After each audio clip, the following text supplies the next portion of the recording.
बरसाना तुम्हें याद आएगा। भगवान कन्हैया ने राधा को बार बार आशीर्वाद दिया। वहां से जब चले श्री सुखदेव जी कहते हैं, राजन अक्रूर को संदेह था कि कृष्ण ब्रज चला गया।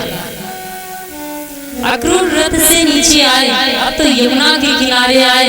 भगवान की ये माया देखी, और इधर से भगवान रथ पर चल पहुंच गए और उधर से कृष्ण को खोजने अक्रूर आए। अक्रूर के मन में एक बात आई, क्यों ना हम भी डुबकियां लगा लें, ये बात अच्छी है। अब तो अक्रूर ने जो ही डुबकी लगाई तो जल के अंदर क्या देखा, मेरा कृष्ण बंसी बजा रहा। जल के ऊपर सर किया, क्या रथ को निहारा, क्या देखा, मेरा कृष्ण तो रथ पर बैठा है। अब 10 बार डुबकी लगाई, 10 बार मेरा गोविंद का साक्षात्कार हुआ। अक्रूर ने कहा, कृष्ण तू है कौन, मुझे उस स्वरूप के दर्शन करा। भगवान अपने चतुर्भुजी रूप के दर्शन चल के ही अंदर अक्रूर को कराए। प्रेम से नारायण भगवान की। अक्रूर का भय मिट गया, अक्रूर बड़ा ही प्रसन्न हो गए। मैं जिस प्रतीक्षा में था, मेरा कृष्ण साक्षात नारायण है और नारायण को लेने गया, ये कार्य मुझे सौंपा गया। अरे ये अक्रूर कितना सौभाग्यशाली है जो रथ पर बैठकर ये अक्रूर सारथी बना जा रहा है। यमुना के बाहर आए, जाकर के रथ पर कृष्ण बैठे मुस्कुरा रहे थे, चरणों में पड़ गए, प्रभु आज मुझे पता चला कि वो नंद का लाला वो साधारण नहीं है, वो तो जगत नियंता जगत का पालनहार है। अब मैं आपके चरण न छोड़ूं। प्रसन्नता इस बात की अब हुई है कि कंस निशाचर का संहार हो जाए। भगवान कहने लगे, अक्रूर ये बात तू जाने और मैं जाने, किसी को मत बताना। अक्रूर अब तू प्रसन्न है ना, चल रथ आगे बढ़ा। अक्रूर कहाँ आए, कंस राज की बाग में। धूप तेज है, भगवान ने सोचा थोड़ा सा आराम कर लिया जाए। भगवान ने एक बात और सोची कि मथुरा के दरबार से धोबी आ रहा है और मिलेगा इसी बाग में, तो क्यों ना पहले धोबी से ही शुरुआत करते हैं। भगवान ने कहा, अक्रूर थोड़ा ठहर जाओ, थोड़ा आराम कर लिया जाए, फिर चला जाए। अक्रूर ने कहा, प्रभु आपके कहने को कोई टाल सकता है क्या? वैसे तो मैं नंद का लाला सोचता था, और जब माया का आंखों से पर्दा हटा तो ही मैं पहचान गया। एक कवि ने वो सुंदर सा भाव रचाया है कि जो दिल से जोग साथ है, अरे जोगन वही है, प्रभु जिसको चाहे सुहागन वही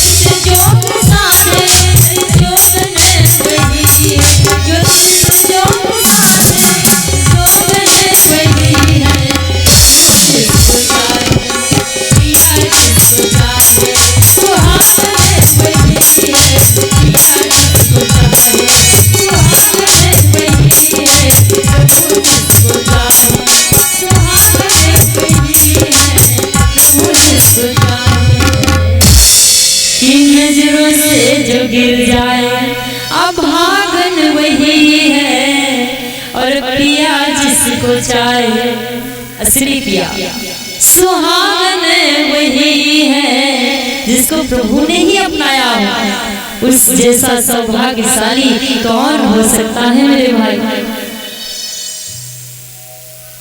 श्री सुखदेव जी महाराज कहते हैं, रथ बाग में रुका। अक्रूर चाचा से कहते हैं, कृष्ण बार बार अक्रूर तुम चले जाओ अपने घर, ये मथुरा में आ चुका हूँ और हम दोनों भाई ही काफी हैं। अक्रूर कहते नहीं प्रभु, आप मुझे अपने से दूर मत करो, मैं साथ में ही चलूंगा। ये तो सौभाग्य है कि आपके सुदर्शन भी प्राप्त होते रहे। अक्रूर कहने लगे गोविंद, अब मैं न जाऊंगा तुम्हें छोड़ के। अब भगवान भैया जिसे मिल जाओ तो संसार छूटता है, छूट जाए, भगवान का ही तो बनाया संसार है, पर भगवान ना छूटने पाओ, ऐसा भाव रखना चाहिए।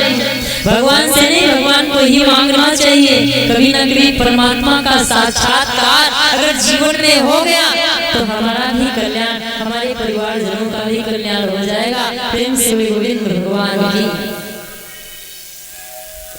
भगवान कृष्ण और बलराम अक्रूर से कहते हैं तो अक्रूर बार बार जब मना करते हैं, भगवान कन्हैया कहते अक्रूर ये ध्यान रहे, मैं अपने परम मित्र उद्धव के साथ में आपके वहां जरूर आऊंगा।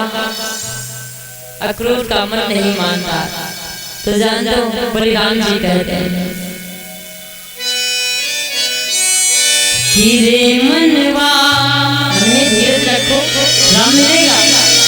हीरे मनवा तू धीरज धारो, तेरे घर पालन हार आएगा। रे मनवा धीरज धारो, तेरे घर पालन हार आएगा। तेरे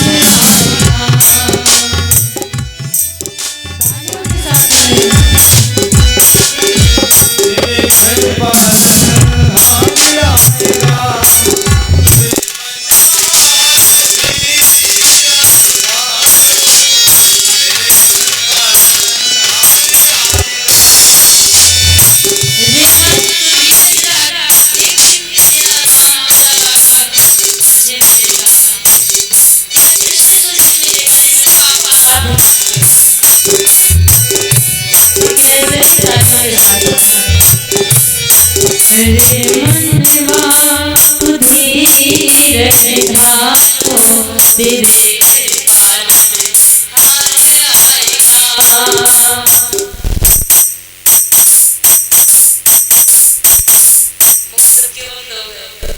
क्या बात, तब तक के धोबी को आते देख कृष्ण बलराम ने मन में विचार किया। बलराम कहते हैं कि कान्हा सामने कोई आ रहा है, मुझे लग रहा है धोबी आ रहा है। अक्रूर चाचा अगर आपकी अनुमति हो जाए तो थोड़ा टहल लूंगा। अक्रूर कहते हैं प्रभु, परमात्मा को कोई रोक सकता है क्या? आप में संदेह चाहिए प्रभु। भगवान कृष्ण बलराम आगे बढ़े, ए मेरे भाई, धोबी को पीछे से आवाज लगाई, ए मामा कहाँ जा रहे हो? अब धोबी आगे बुला हुआ, धोबी कहता कि तुम्हें हम मामा नजर आ रहा। तो भगवान कन्हैया कहते मामा की नगरी में जाओ तो आधे लोगों को मामा कहना पड़ता कि बुआ की नगरी में जाओ तो आधे लोगों को बुआ कहना पड़ता। ये रिश्ते होते। भगवान कन्हैया कहते हैं कि मामा भोजराज वंश मेरे मामा है और मामा के ही रिश्ते से धोबी मैं तेरे को मामा बोल रहा हूँ। बोल क्या काम है? आपस में विचार किया कि राजा के वहां जाओ तो राजसी वस्त्र होने चाहिए। हम ब्रज के ठहरे ग्वाला, ये फटे पुराने वस्त्र हैं, ग्वालों जैसे कपड़े हैं, तो ग्वाले जैसे कपड़ों को नहीं, राजा जैसे कपड़ों को पहनना चाहिए। जहाँ पर जाओ उसी प्रकार के वस्त्रों को भी धारण करना चाहिए। आइए जाके देख लीजिएगा।